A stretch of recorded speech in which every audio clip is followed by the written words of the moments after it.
Hello दोस्तों, सभी लोगों को प्रणाम। पहला आज मैं आगे का रामायण पढ़ूंगी। तब बाणासुर क्रोध करके बोला कि तुम बड़े अन्यायी राक्षस हो, जो परमात्मा तीनों लोगों को वरदान देने वाले हैं, जिन्होंने 3 चरण पृथ्वी लेने के लिए वामन जी का वेश बनाया। और तब पिताजी के पास आए तो बलि ने पहचान भी लिया, तो भी निराश न किया। जब उन्होंने थोड़ा सा वर मांगा तो पिता ने रोष करके कहा कि मेरी हंसी क्यों रोक करते हो, मुझे देखकर दान मांगो। तब बहुत हठ करने पर जल लाकर मैंने ही उन्हें उनके हाथ में संकल्प के हेतु दिया। इस प्रकार जो दान दिया उसका यश तीनों लोग गा रहे हैं और सूर्य चंद्रमा साक्षी हैं। परंतु तेरा सा घमंड तो ऐसे मैंने भी नहीं किया। रावण बोला, एक शीश ही क्या चाहिए, सारा जगत जिनके सिर पर सरसों के समान सूक्ष्म रूप से सुशोभित है, ऐसे शेष जी को जिन्होंने सज में पहनने का आभूषण बना लिया, उन शिव जी के निवास स्थान कैलाश पर्वत को मैंने एक हाथ से उठा लिया। तो फिर मैं भी गर्व ना करूं तो कौन करे, जिसकी प्रशंसा शिव जी करते हैं। फिर बाणासुर बोला, यह शिव जी का पुराना धनुष बड़ा दृढ़ है, विधाता ने वज्र का सा सार लेकर रचा है। तू इसका भार पन नहीं सकता, नहीं उठा सकता, नहीं जानता, नहीं सीख सुनता है। इससे तू पूरा गंवार है। अपना गर्व छोड़ने को ही तूने धनुष का विचार किया है। जो बल से बढ़कर बोलता है, वह तो नाई के बाल के सदृश है। रावण बोला, धनुष तोड़कर तेरा भी मत चूर करूंगा और तेरी पूरी को उठाकर समुद्र में डुबा दूंगा।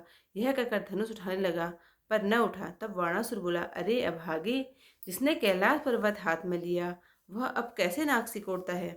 20 भुजाएं ताल के समान छहराती हैं और धनुष को हिलाती हैं, पर वह एक तिल भी नहीं हिलता और पृथ्वी हिलती है। वह क्रोध से दांत पीस रहा है।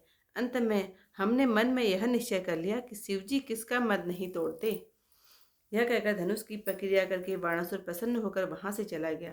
तब रावण क्रोधित होकर बोला, इसमें जादू सा प्रतीत होता है, मैं सीता को भी अभी से ले जाता हूँ। तभी यह आकाशवाणी हुई कि हे रावण, तेरी कन्या कुंभनसी को मधु दैत्य लिए जाता है। यह सुनकर रावण दुखी होकर बोला कि मैं अभी जाकर उसको छुड़ा लूंगा। यह कहकर वह देवशत्रु वहां से चला गया और सभा के राजा सुखी हुए। तब जनक जी ने वंद्यजनों को बुलाया। हे पूर्वजों का यश बखानते हुए चले आए। राजा ने कहा, जाकर हमारा प्रण सबसे कहो। भाट हृदय में प्रसन्न होते हुए चले। भाट सुंदर वचन बोले, हे राजा लोगो सुनो, जनक जी का प्रण हम ऊंची भुजा उठाकर कहते हैं। राजाओं की भुजाओं का बल चंद्रमा है, शिव जी का धनुष राहु है। यह भारी और कठोर है, यह सबको मालूम है। बड़े भारी योद्धा रावण और बाणासुर भी धनुष को लेकर चुपचाप लौट गए। उसी कठोर शिव धनुष को इस राज समाज में आज जो तोड़ेगा, उसे ही तीनों लोगों की विजय समेत सीता जी बिना विचारे ही हठपूर्वक मिल बरेंगे। प्रण सुनकर सब राजा ललचा उठे। जो अभिमानी राजा थे वे क्रोधित हुए, कमर बांधकर घबरा उठे और अपने अपने इष्ट देवों को शीश नवाकर चले गए।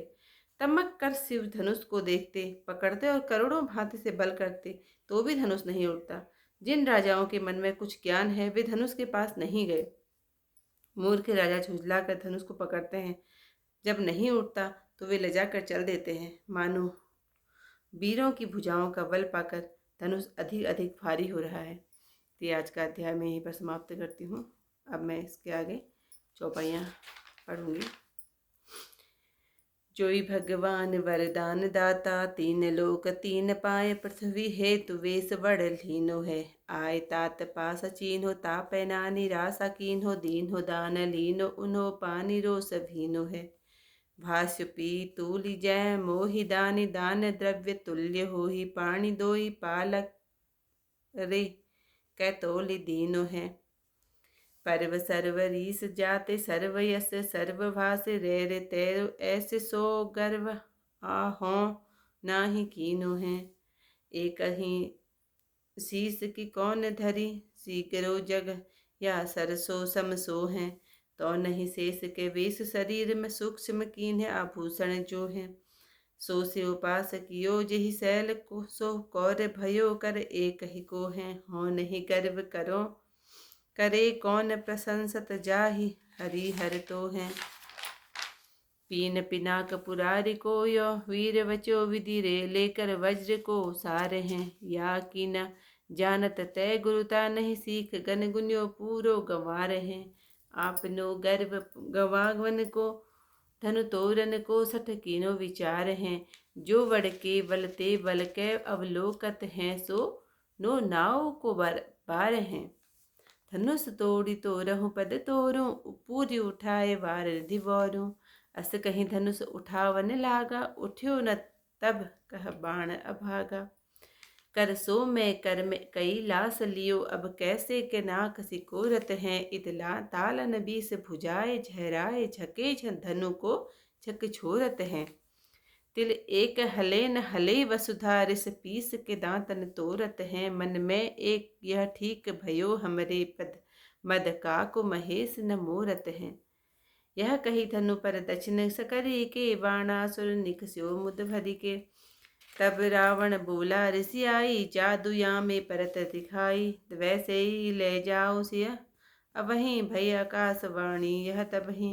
तब कुंभी नसी कन्या जोई लिए जात मधुदानव सोई।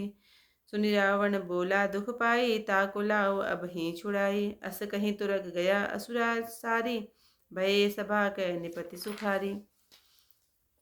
तब बंदी जन जनक बुलाए विदिदावली कहत चली आए। कहनि पुजाए कहूँ पन मोरा चले भाट ही हर सुन थोरा। बोले बंदी वचन वरा सुनऊ सकल महिपाल। पन विदेह कर कहीं हमा भुजा उठाए विशाल। निप भुजवलु विसु शिव तनु धनु राहु गरुव कठोर विदित सब काहू। रामनु बान महाभट भारे देखि सरासन गवहि सिधारे। सोई पुरारी को दंडु कठोरा राज समाज आज सोई जोई तोरा। त्रिभुवन जय समेत वै देहि विनहि विचार वरहि हटते ही। सुनिपन सकल भूप अभिलाषे भट मानी अतिशय मन माखे। परिकर बांधि उठे अकुलाई चले इष्ट देवन सिर नाई। तब किता तकी शिव धनु धरहि उठ न कोटि बांधो बलु करहि। जिन कै कछु विचारु मन माहि चाप समीप महीप न जाहि। तमकि धरहि धनु मूल निप उठै न चलहि लजाई। मनहु पाई भट बाहुबल अधिक अधिक गौराई। सियावर रामचंद्र पद जय शरणम शंकर हरि ओम जय जय सिया राम। मंगल भवन अमंगल हारी उमा सहित जय जपत। करते हैं यहीं पर समाप्त। जिसको मेरी वीडियो अच्छी लगे लाइक शेयर कमेंट जरूर कीजिएगा। पूरा सुनिएगा। रामायण है, कोई गलत चीज़ तो है नहीं।